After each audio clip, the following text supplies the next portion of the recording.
दुआ करो मैं कोई रास्ता निकाल सकूं, उन्हें भी देख सकूं और खुद को संभाल सकूं। नमस्कार, मैं सौरभ गोस्वामी उत्तर प्रदेश सरकार में राज्य मंत्री ललितपुर के प्रभारी मंत्री दानिश आज़ाद अंसारी ललितपुर पहुंचते हैं और वहां पर मुआयना करते हैं। उनके मुआयने में एक छवि दिखती है जो एक समय उत्तर प्रदेश के कृषि मंत्री ललितपुर के प्रभारी मंत्री के तौर पर जाने जाते थे, सूर्य प्रताप शाही। वो जब आते थे तो कुछ इसी प्रकार का मुआयना करते थे, मौके पर जाके समस्याओं को देखते थे और उसका निदान के लिए आदेशित करते थे। बहुत दिनों बाद युवा चेहरा दानिश आज़ाद अंसारी ललितपुर के प्रभारी बनाए गए हैं और उनके अंदर एक छवि देखने को मिली है। या ये कहें कि जब हम पहली बार उन्हें देख रहे हैं तो कुछ हमने उनसे आशाएं रख ली हैं, इसलिए सब चीज़ें हमारे दिमाग में या हमारे जहन में आ रही हैं जो हम आप लोगों के बीच में लेके आए हैं। अंसारी के अंदर एक क्वालिटी देखने को मिली कि वो स्पष्ट तौर पर सबके सामने बोल देते हैं कि ये कमी है और इस पर आपको काम करना चाहिए। साथ साथ अधिकारियों के पैच भी कसे हैं। बड़े पैमाने पर जो भ्रष्टाचार हुआ है, खासतौर से किसानों से जुड़ी हुई समस्याओं को लेके वहाँ उन्होंने नाराजगी जताई है। और किसानों के साथ साथ जो सरकारी योजनाएं हैं, खासतौर से जो मुख्यमंत्री के दावे हैं या कहें कि मुख्यमंत्री के जो आदेश हैं, उनका किस प्रकार से ज़मीनी स्तर पर कंप्लायंस हो रहा है, उसको उन्होंने कहते हुए कहा है कि खासतौर से लाइट को लेकर कि शहरी क्षेत्र में 24 घंटे और ग्रामीण अंचल में जो 20 घंटे या 16 घंटे की बात की जा रही थी,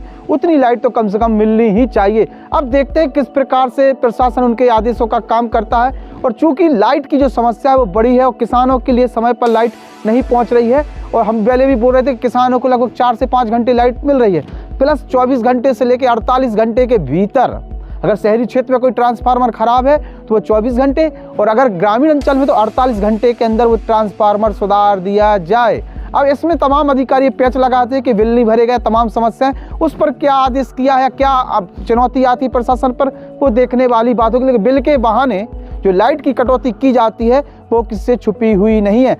मिनिमम चार्ज तो आपको देना ही देना है, लाइट आए चाहे ना आए।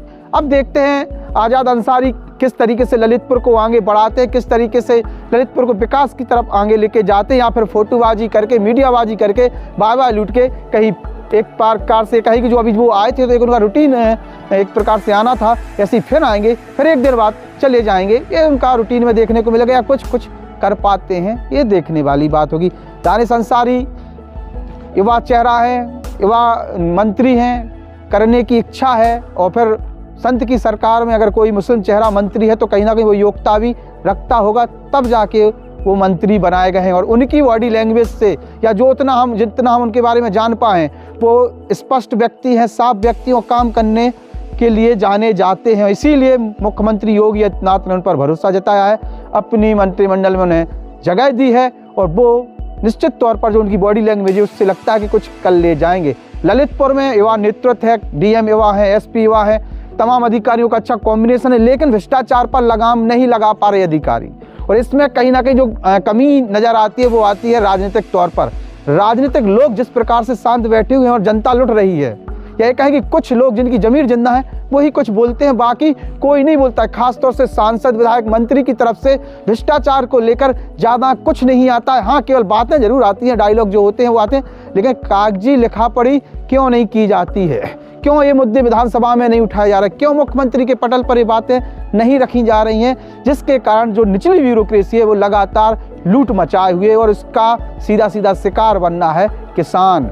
अन्नदाता लगातार परेशान है। मूंगफली की खरीद में जो एक प्रकार से बात सामने आ रही है कि मूंगफली की खरीद में 1000 से लेके कम से कम 1500 कहीं 2000 तक कुंटल के आपको देने पड़ेंगे जब आपकी मूंगफली तोली जाएगी। कल्पना कर सकते हैं। और किसान खुलकर बोल रहा है, आम जनता खुलकर बोल रही है। आप गांव मोहल्ले कहीं भी निकल जाइए, अगर वो किसान है और मूंगफली बेचने के लिए प्रयास कर रहा है तो वो इस प्रकार की चर्चाएं कर रहा है। कई फ़ोन कॉल्स पर हमें भी बताया गया है कि ऐसी बात सामने आ रही है। अब ऐसे में मंत्री क्या डायरेक्शन देके गए और जिस प्रकार से बीजेपी नेता बिचौलियों का काम कर रहे हैं उन पर किस प्रकार से कार्रवाई की जाती है, ये भी देखने वाली बात होगी कि प्रभारी मंत्री को डायलॉग देंगे या कुछ करा पाएंगे। अब कचड़े की बात सामने आई थी कि प्रभारी मंत्री एक जगह कचड़े को देखकर भन-भना गए, गुस्सा हो गए, और जिस नाली का वो मुआयना कर रहे थे वो नाली पूरी तरीके से अतिक्रमण की हुई है नाली है।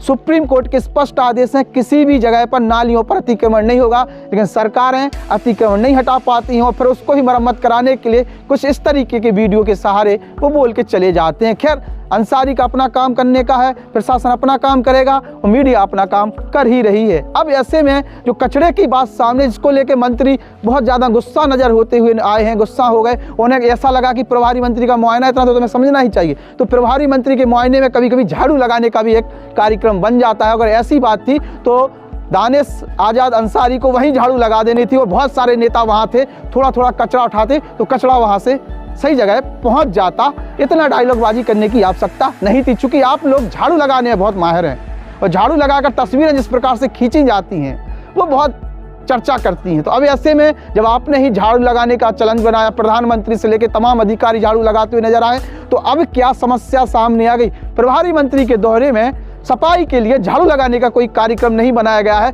इसलिए कहीं ना कहीं वो कचरा इसीलिए रखा, कहीं ना कहीं प्रशासन ने बचा के रखा था कि आप आएंगे साथ झाड़ू लगाएंगे या उसको कचरे को उठा के कहीं फेंकेंगे, इसलिए वो कचरा रखा हो। प्रशासन कुछ बातें बताता है, कहें कि मोदी जी जैसे कहते थे कि हम कुछ कहते कुछ इशारों में समझ जाइए, ऐसे ही प्रशासन का है, कुछ वो करता है कुछ इशारे में कर देता है। अगर आप कहते कि हमें झाड़ू लगानी है तो कचरा कहाँ से आता, इसलिए वो कचरा बचा के रखे हैं। कचरा इतना बड़ा मुद्दा नहीं है, क्योंकि ललितपुर के सफाई कर्मी शानदार तरीके से अपनी सेवाएं दे रहे हैं और शानदार तरीके से सफाई जिले को कर रहा है, शानदार तरीके से सफाई भी वो कर रहे हैं, लेकिन आपके नेता जो गंदगी फैला रहे हैं उसकी सफाई कोई नहीं कर पा रहा है। भ्रष्टाचारी चरम, कहेंगे भ्रष्टाचार चरम सीमा पर, और भ्रष्टाचारियों पर लगाम लगाने में ललितपुर जिला प्रशासन के साथ साथ यहाँ के नेता, यहाँ के सोकुल समाज सेवी सभी लोग नाकाम हैं और आवाज उठाने वाले भी कहीं ना कहीं खामोश बैठे हैं। भ्रष्टाचार चरम पर है, उस भ्रष्टाचार में किसान पिस रहा है और किसान की आवाज केवल किसान संगठन में कुछ ही लोग उठा रहे हैं और कोई उठा नहीं पा रहा है। अगर ज़्यादा उठाओगे तो मुकदमा लिख दिया जाएगा।